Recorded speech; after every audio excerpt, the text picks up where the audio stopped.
To move into the Cambridge capital controversy, which I know we've been threatening for a long time.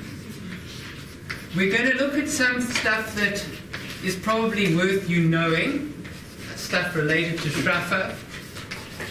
We're going to speak about boom and busts and how some of these theories linked into the boom and busts, but primarily we're going to set the stage for tomorrow, the finale lecture, where we're going to really tackle what we can tackle and tie up all the loose ends. And I think that you'll be pleased at how it comes to a finale. So we've looked at these two early consolidated schools, the Stockholm School and the First Cambridge School. Okay. And we're going to quickly recap some of these concepts that are worked on in this lecture by our later people.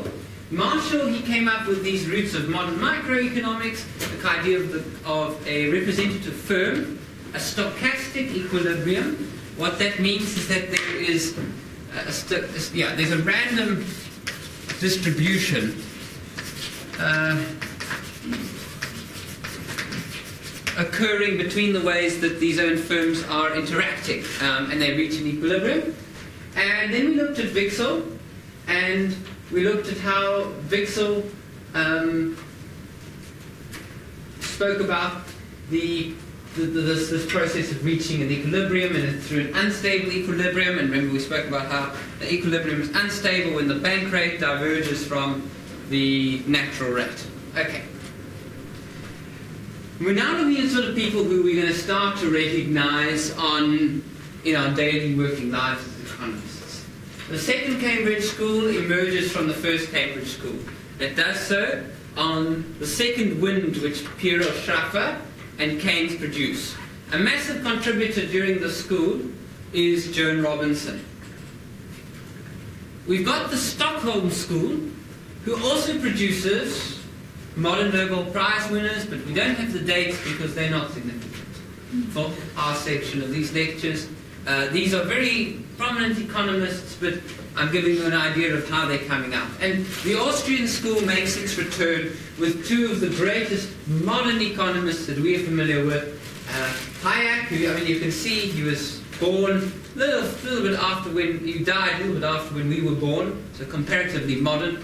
And Schumpeter, who Bradley Borders is extremely fond about, and it gives you a bit of perspective. So it started with, now we need to try and place ourselves in time. We've had that consolidation, but now it's around 1920s. Keynes is concerning himself on matters mainly to do with monetary economics, and he publishes a paper called The Tract on Monetary Reform, which has got mainly orthodox methods. But he does say that we should keep the instruments in peace. So let's keep in peace the instruments we formed in war. And what he's referring to in this case is the first time that open market activities are being used. So post First World War and onto the Second World War, we're seeing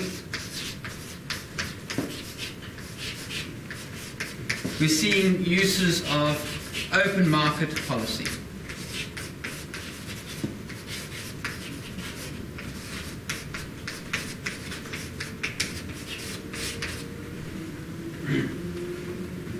And there's something that emerges called the Cambridge Circus or the Keynes Circus. And what this is a group of people who are closely working towards Keynes's general theory.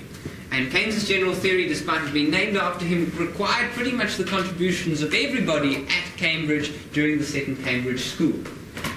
We're going to look at, rather than this, because this is a little bit of context, this Bradley Borders will cover in much detail. We're going to look at the contributions of some of the individuals in the Second Cambridge schools and some of the individuals who created the opposing thought to these monetary policies, those who were in the camp of Hayek. You will remember Hayek from your second year when we were talking about Keynesian policies versus Hayekian policies in macroeconomics. Our first economist for today is Schraffer. And Schaffer started his life as a professor of commercial law in Italy until he published yet another. He published in the Economic Journal. This is the journal is called the Economic Journal. An article called "The Bank Crisis in Italy," and he did so, and on the request of Keynes. He was still living in Italy at the time, but the article slated the way that Italian banks were working, and the way that Italian things were holding its interest rates. It had big influences from Austrian economics and the way we spoke about the natural rates. And so he received a reactionary response directly from Mussolini. Italy became not a very safe place for leftist economists after that, and he left to go to Cambridge and to start contributing to the general theory. Now, the general theory is a sort of publication that's coming out later. The general theory is post-World War, middle of World War I, World War II, post-peace. So we've got Keynes's general theory. And that's the great book that advocates all of these principles that we're fairly familiar with in macroeconomics today, like that famous diagram, the one with the 45-degree line, and then we've got equilibrium points. So this took a large undertaking. And actually, if you try to read it, despite it actually being completely attributed to Keynes with a large thank you to the other economists, you'll see that it has definitely the impression of being multiply contributed. Schaffer was one of these people who contributed to it, and they described Schaffer as the sort of person who it was like a kettle on a slow stove. You put the kettle on and you walked away, and by the time that you'd forgotten you'd wanted tea, the kettle would have reached a boil. But when he did boil, he contributed with some of the most important contra-theories to our chapter on marginalism. Schaffer came out with the only saving grace of marginalism, and he wrote the production of commodities by means of commodities. It sounds like a rehash of labor theory and a sort of Marxian-inspired response, but it's not. Its first draft was 1920, and it focused on what Schaffer managed to find in Marshall, which was the weak link, the supply curve. Where had all the tax before in Marshall been directed?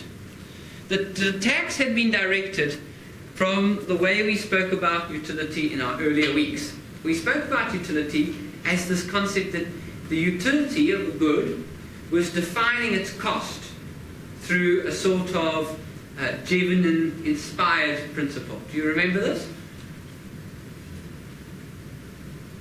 No, let's have a consensus. There's so few of us. Do we remember this?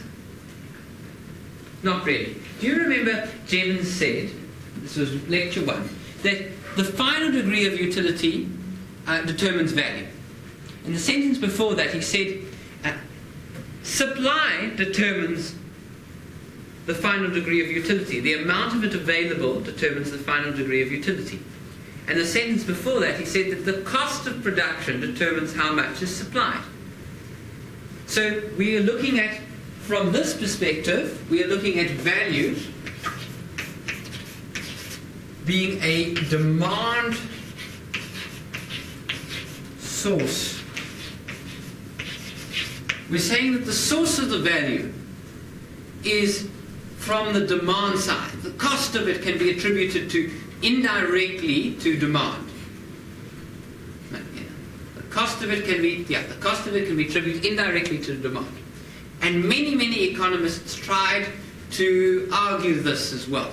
Jevons had a similar sort of thing going. Schaffer, on the other hand, said, no. The attack here, that value is being indirectly linked to the final value, the value of the good on the market has been indirectly linked to its demand, its marginal utility, is wrong. Instead, he rejected this in favor of a value-based approach which was entirely derived by means of cost.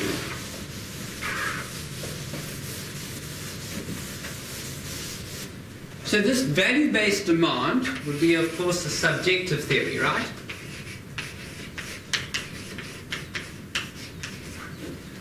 But Schaffer brought back an objective theory of value by means of costs. And in order to get these idea of costs going, you need to attack not the demand side of modern economics, but the supply side.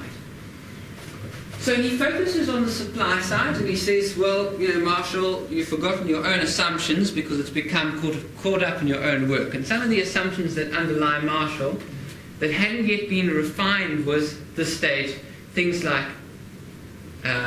demand conditions, which is that the prices of substitutes remain constant, your income remains constant, so you don't have that sort of substitution effect, and that the shape and position of the demand curve do not change when movements occur. So this has yet been, it was a pre-era before the ceteris paribus assumptions were invoked on it. This is one of the reasons why ceteris paribus had to be invoked on these things. Because at the time, economics had not yet worked out that, in fact, there were these gaps that we needed to invoke upon. And he exploited the gaps to try and reach an argument that goes a little bit like this. This is quotes from his production of commodities by means of commodities. Thus, the imposing structure of diminishing returns, it's diminishing marginal returns, is available only for the study of that minute class of commodities in the production of which the whole of a factor of production is employed. What does he say? Any suggestions?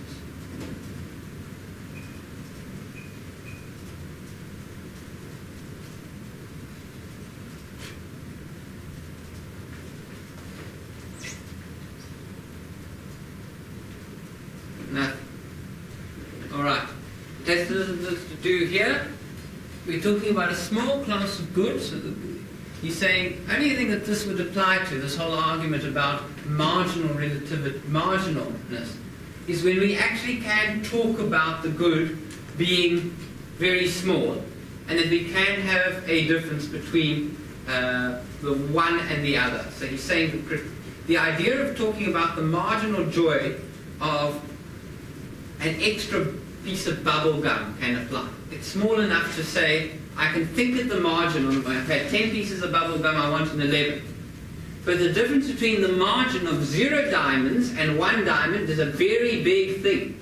It's not separable, it's not something that can be easily divisioned, and the way in which the factors of production are employed to do this can't also be divisioned.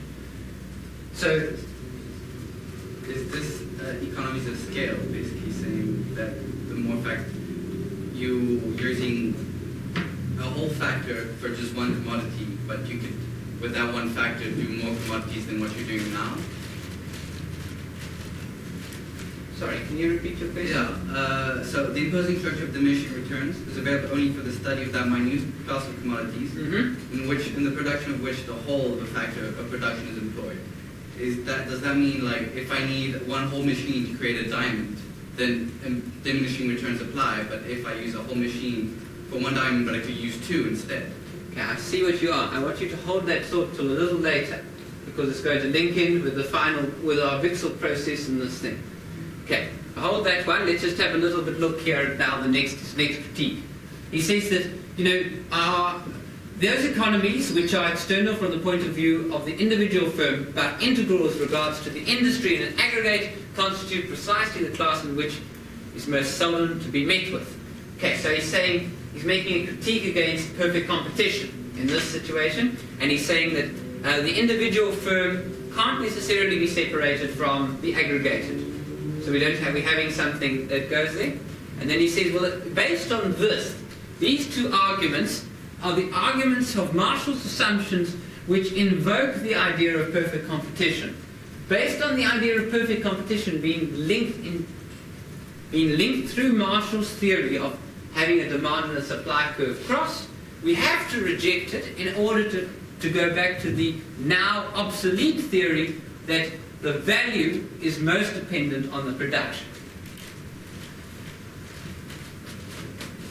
The point of this is to show you that not all modern microeconomics is based on marginal theory. There are viable, logical, ideological workarounds that work on objective theory and are based on costs, rather than having to invoke all these marginal assumptions and value being derived by utility. This briefly outlines what I've just said. Schaffer's way round of getting there, of proving that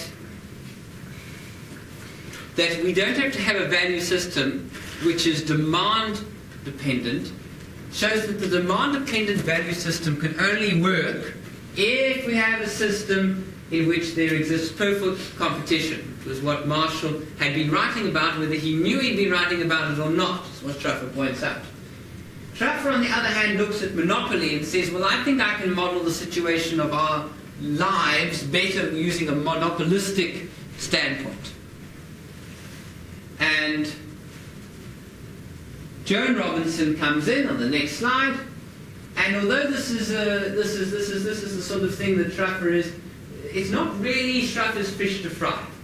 It's Schaffer's got fish. Schaffer has got bigger things to do. They'd have to try and reach a value theory. The production of commodities by means of commodities is an excellent book, very tricky to read, and it's he goes on to save a lot of Marxist thoughts to show how they can be used in a complicated setting, and he does so in huge rigor. The important thing for you to take away is that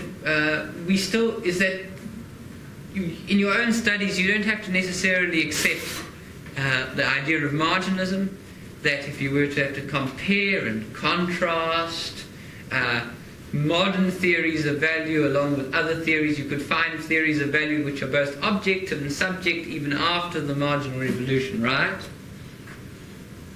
You know, when you're writing about it. Okay. All right. Back to competition.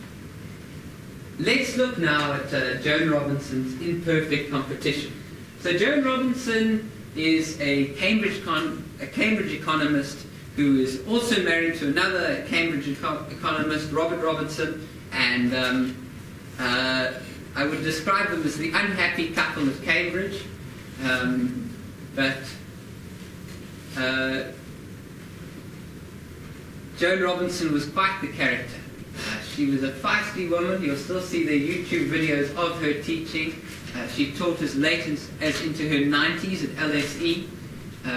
People were God-fearing of her, and rightfully so. She was a very passionate woman, and in fact one of our own members of the department at UCT, he was taught by Joan Robinson, and he went around to go try and find Joan Robinson one day at Cambridge, only to knock on the door and ask, do you know where Joan is? Her husband opened the door, and he said, well, let me go check. So he disappears, and he's standing outside the house for what he thinks is a rather long time, especially in probably cold Cambridge. Anyway, her husband eventually comes down and announces that he's sorry Joan can't see him, but in fact she's in China. And this about sums up how Joan Robinson was a real woman of passion, one could say. She was always flirting off here and there as much to do economics as other things. But an example of convergence and divergence, another theme within our lecture series, is that at this time of realizing that subjective value doesn't necessarily have to hold on demand side of Marshall, we also have the emergence of imperfect competition, theories that directly relate to monopoly, and Joan Robinson is one that doesn't. Joan Robinson writes about this stuff as I'm not going to explain it because it's pretty much what we have in our modern textbook. But there are other ways to deal with pricing in general. Joan Robinson brings into account the marginal revenue curve, and for monopolies this is rev.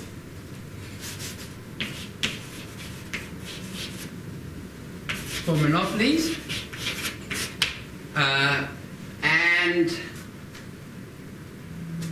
she manages to get monopoly theory to sit. That's one branch.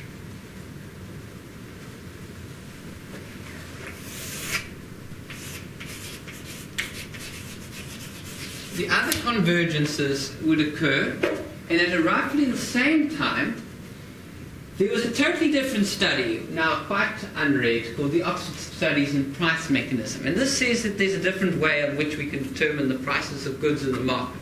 Not by a mixture of how monopolistic it is or how perfectly competitive it is, but by things like customer sentiments and regard for the CEO.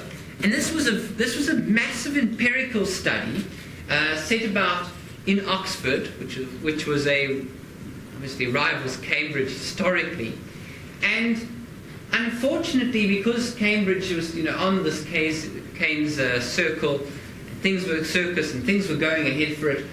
A lot of the other research on the continent and in the UK at that stage was forgotten about, and there's definitely some sort of argument for more empirically based value and pricing like what we would see in the Oxford studies.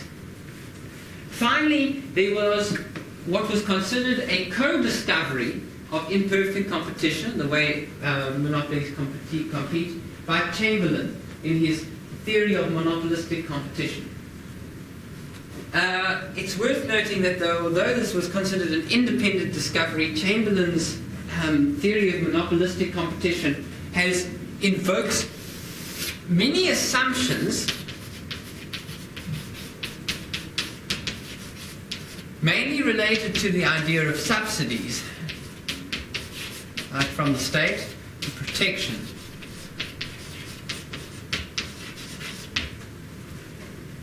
And in doing so, if you read Chamberlain very carefully, you'll actually see that when you account for all of these sort of assumptions, the question Chamberlain is answering is a question of perfect competition in a monopolistic setting. Let's give you an example. Chamberlain set off by this big book to answer the question that was bothering American railroads. What is the price, or why is the price of a truck of coal X? So a lot of the theories said that the price of the trucking of coal was X because that is what it is demanded at, and that has to do with the whole idea of our monopoly. Remember, price discriminates, and it knows, there's so many people demanding, and it goes on to explain it like this. But because of all the subsidies and protections, you need to read it. It can read a lot like perfect competition.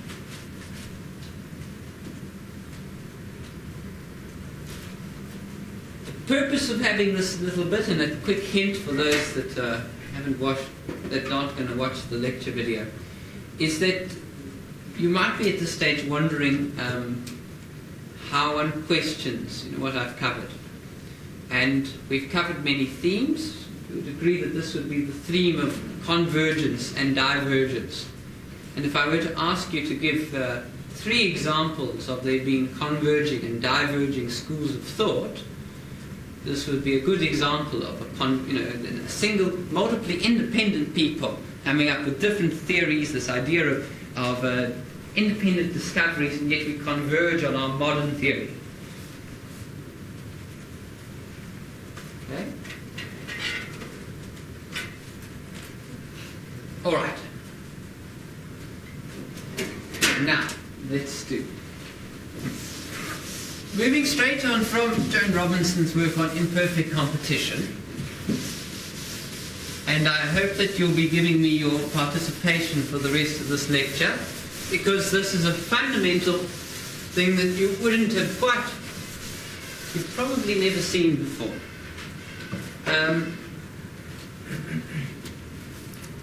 Joan Robinson goes on to experience something called, she calls it the Ruth Cohen curiosity.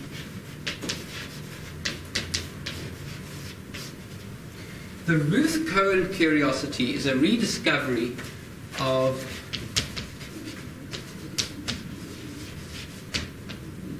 sweet research.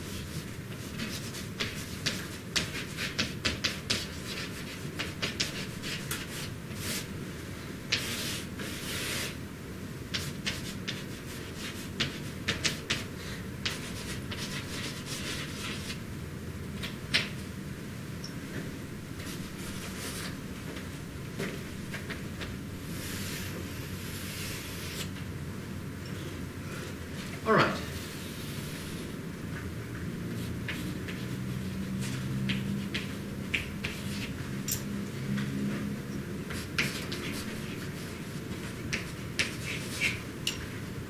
Remember we discussed this Wicksteed reswitching process last week. Now, let's just sum up this Wicksteed reswitching process. A reswitching occurs because the profit is better in some processes than others, right? What is a reswitching? I spoke to some students afterwards and I saw that this was concerned. What is a reswitching? What is the difference of processes here? How does this differ from what you are used to in a modern idea?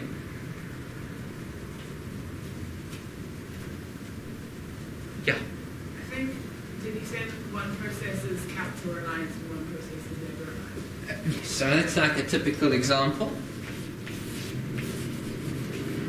But we're using capital and labor as simply a placeholder for the bigger problem. A little bit later we're going to see that there also is a time. You could have one process which uses time period comparisons. Firstly, what's a process? Let's just use a process. A process could be something like y is equal to f of k and l, and that is equal to capital 0,5 and labor 0,5. Cobb-Douglas process, right? Another process, on the other hand, could be something like function of labor, capital and labor, which is equal to 2y squared divided by L. It's not a process you've seen, doesn't matter. It's a different process. It could or couldn't describe, it describes a process. What Wicksteed is saying is that there is a reswitching. Our traditional roots in microeconomics say that we choose a process, and then it is the amount of capital intensity in that process, or the amount of labor intensity in that process, which we move forward with, right? So if we're comparing, say, for instance, year 1, year 2, and year 3, we'd be doing it all on the same Cobb-Douglas function, or the same process. We'd be doing it all on f of k of L equals k a half, L a half. But we'd be doing it with changing levels of labor equals to 2, capital equals to 3, etc. And we change that over the different years. But we always keep our process the same. The Wicksteed process is in fact known that we have a complete reswitching. It might be advantageous to use this process, but we could use this process. It seems more realistic. Why does it seem more realistic? Well, here is what Joan Robinson stumbled on. Processes involving capital and labor need to be considered a little bit like, I'm going to use this word, although it is of my own thought, but it is acceptable. Labour activated.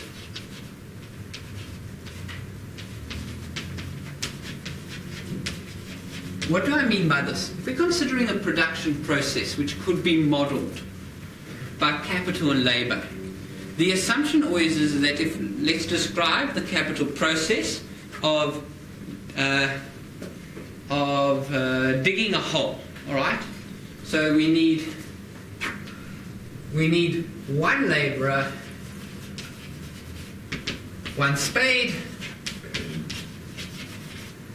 one bucket, and one pickaxe.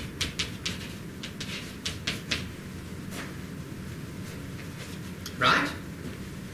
That band then can be productive. Now, if we were to increase the capital and labour, we'd have to do it in the same ratio, right? Constant returns to capital. So we'd have to increase one spade, one bucket, one pickaxe. So it's all related to the labour. Now, what happens when we are reinventing a firm, or we are changing the way that a firm works? We're modernising it. We're putting in machinery that would replace the labourer. Yeah.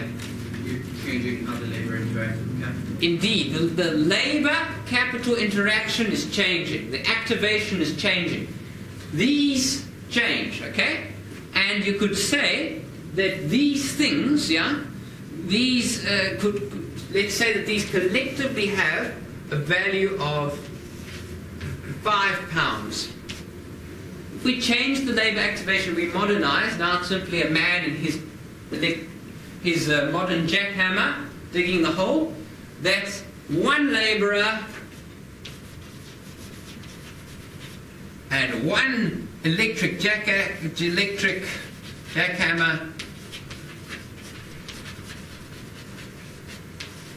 and that's a £10 commodity, right? There's been a re-switching, you would agree. There's a switch of the activation from the one to the other. Now comes the conundrum. In economics, in what do we measure capital?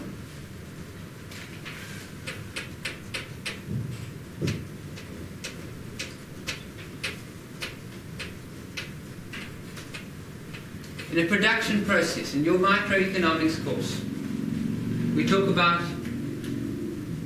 functions of F equals K and L. Nice Cobb-Douglas function, constant returns to scale. We measure L in what?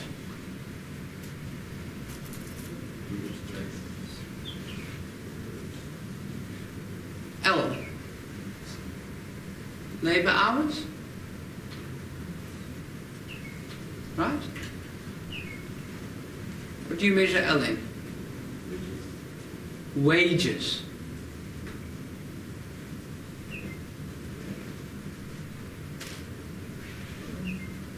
Don't think wages. What's it? Labour hour.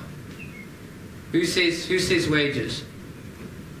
By show of hands. What when you're doing these? You did a whole course last year in microeconomics, and you were doing marginal returns to capital and marginal returns to labour. It might be like just units of labour. Units of labour, right? Something like it's a generic. It's hours of labour. You could use wages, the rate of wages, but you're going to run into this problem that you're going to see right now. So, what do we measure capital in? Units of capital. We don't have the marginal return to one unit of capital. We've in this theory, we aggregate capital into rands, right? So we say the marginal return to 1 rand of capital, so many dollars. What is there to say? This is the lovely part of this. Are you starting to see the problem here, or is it not quite dawned yet?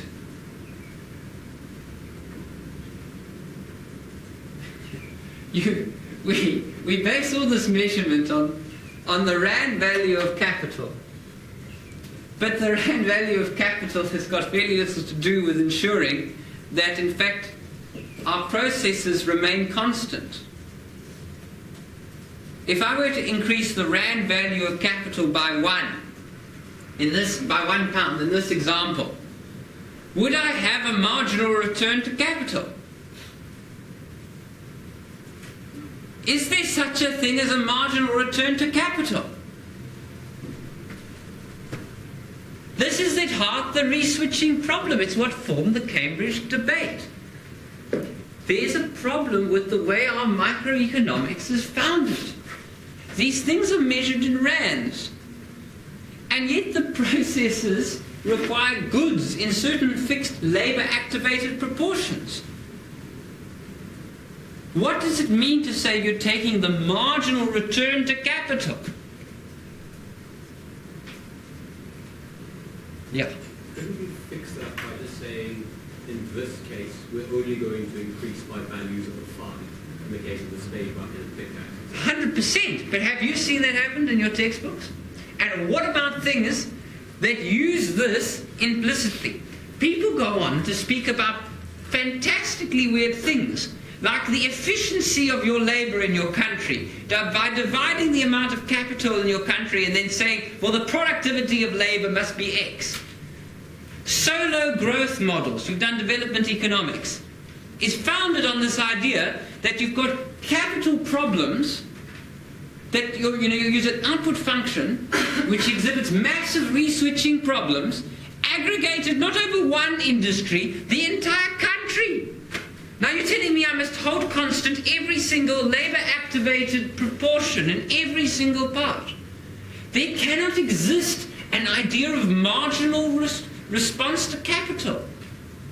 You can't say there's a marginal response, because even if you move by a marginally small amount, you wouldn't be able to move these things in proportions that make any sense. And even if you were to move them in infinitely small proportions that did make sense, you would have come into a re-switching problem. Let me demonstrate. Here we go. This is from a History of Economic Thought textbook, which you would have done a reading from before if you wanted to. It starts off saying, the final nail in the coffin of the Austrian theory of capital, the re-switching problem, which is the nail in the coffin of our own problems too. The simplest illustration of the theorem was chosen by Samuelson after he had to announce an acrimonious debate with general validity. Okay, here is the double switching problem. Consider the case of two techniques, A and B. Technique 1 requires an investment of 7 units in T minus 1. So in order to reward that unit, you need to give it you need to give it some interest, right? You need to give it interest for at least a period.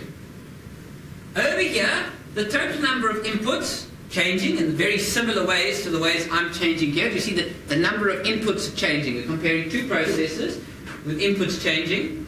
Instead here, this is not examining profit, it's examining the actual functional form. These are functional forms of production processes. Process 1, process 2. We're going to derive the interest as a means of exhibiting re-switching. And we're going to, because interest could be considered for this a guiding choice to which is the more profitable technique. So, at what interest rate would these two techniques be equally profitable? Well, here's the first one. 7 units in technique A rewarded for a time period T minus 1. So that's 1 plus R, right?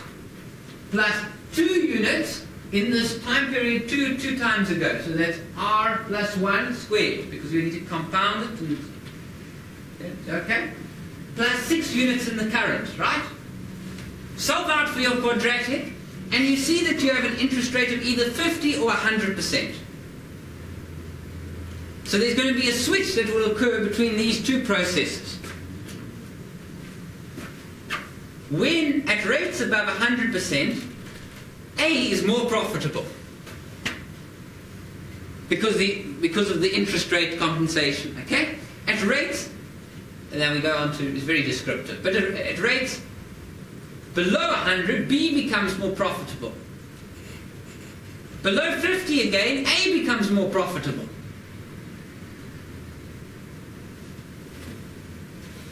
And then, now, we extrapolate this by a bit of rearranging of terms and stuff. And here you can see a rate of investment versus these things. Now, you need to consider, obviously I couldn't always choose, in this case, instead of wages, this is describing a process where R is the exogenous factor changing, and you are re-switching between the two processes. And it's a complete re-switch. It's no longer this idea that we can measure capital processes independently. It's not this idea we can take the margins from it. We're having a complete switch from the one process to the other depending on the periods. And now, what is important to note is that this isn't some sort of okay, it's not a text there, you can read it later. This isn't some sort of thing that happens, under laboratory conditions. These situations are the situations that empirically we can show occur very often. And that there are fundamental problems to our microeconomic foundations with regards to the way that these things are being aggregated.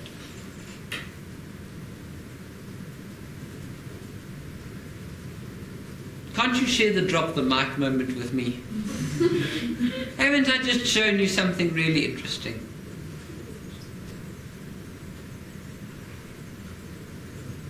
Does everybody get the profundity of this?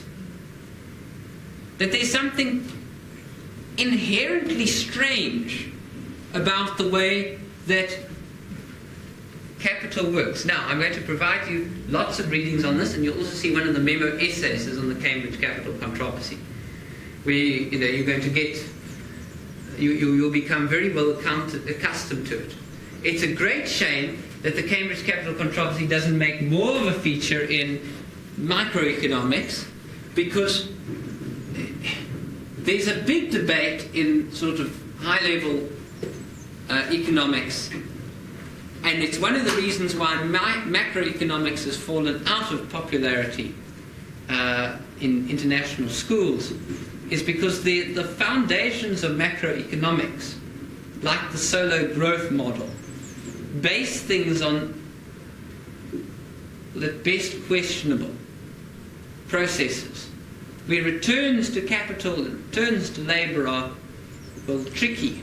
And taking things at the margin and saying you can have infinitesimally more of this and that just doesn't hold water unless you invoke an entire set of sort of assumptions that say you will be able to take this at the margin of this process held constant, and that's fine, but that's only a simple process involving 3 labour-activated inputs.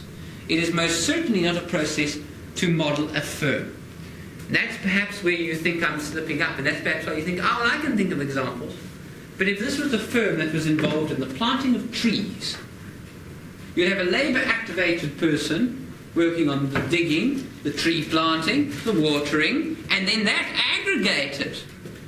How are you going to then say, I need to necessarily increase I'm going to double my firm? No, you're not going to necessarily double your firm. You might find that you need to just double your watering.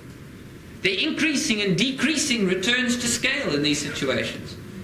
And that is another fall-over point of these things. The marginal theory of capital is at very best devious. And I hope that it gives you a little idea that looking at history of economic thought can be very rewarding for understanding why economics is not working today. Thank you.